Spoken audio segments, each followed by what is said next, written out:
বৈষম্যবিরোধী আন্দোলনে ২০২৪ সালের ৫ আগস্ট সাফারে গুলিবিদ্ধ হন মাদারীপুরের হাসিব। চিকিৎসাধীন অবস্থায় ৭ আগস্ট মারা যান তিনি। হাসিবের বাবা দেলোয়ার হোসেন শারীরিক ও মানসিক প্রতিবন্ধী। এখন আর তাকে দেখার কেউ নেই, মেলেনি সরকারি সহায়তাও। তবে জেলা প্রশাসন সহযোগিতার আশ্বাস দিলেন। বেলার রিজভির তথ্য এবং ছবিতে ডেস্ক রিপোর্ট। ১৭ বছর বয়সী হাসিব প্রতিবন্ধী বাবা আর নিজের ভরণ পোষণের জন্য রং মিস্ত্রির কাজ করতেন সাভারে।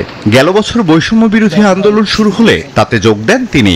আন্দোলন চলাকালে ২০২৪ সালের ৫ আগস্ট সাভারে গুলিবিদ্ধ হন হাসিব। চিকিৎসাধীন অবস্থায় মারা যান ৭ আগস্ট। গেজেটভুক্ত করা হলেও সরকারের অনেক সহায়তাই পাননি হাসিব। শহীদ হাসিবের বাবা একজন শারীরিক ও মানসিক প্রতিবন্ধী। তার দেখভাল করেন হাসিবের বৃদ্ধ দাদি, যিনি নিজেও শারীরিকভাবে অক্ষম। পরিবারটি বর্তমানে মানবেতর জীবনযাপন করছে।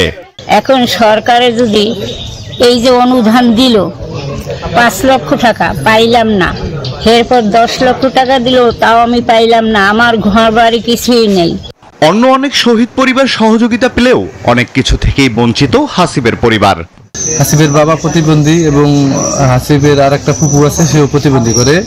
আর ওর তো দাদি টানা খেতে করে, সেও খুব নরম, কিন্তু এদের আর্থিক অবস্থা খুবই প্রয়োজন। কিন্তু সরকারের যে অনুদানটা ওরা পায় নাকি, এই অনুদানটা যথাযথভাবে পায়।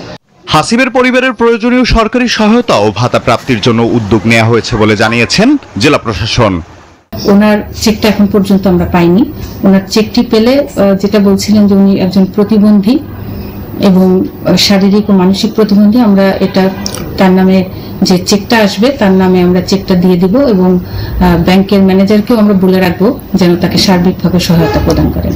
হাসিবকে দাফন করা হয় তার পৈতৃক ভিটা মাদারীপুরের কালকিনি উপজেলার উত্তর কানাইপুর গ্রামে। তার সরকারি গেজেট নং ৭৭৭। Desk report, news 24। বান্ডেল থাকলে প্রতি সেনমানিতে টাকা বাঁচবে। বিকাশ সেনমানি বান্ডেল কিনে জিতুন প্রতি লেনদেনে।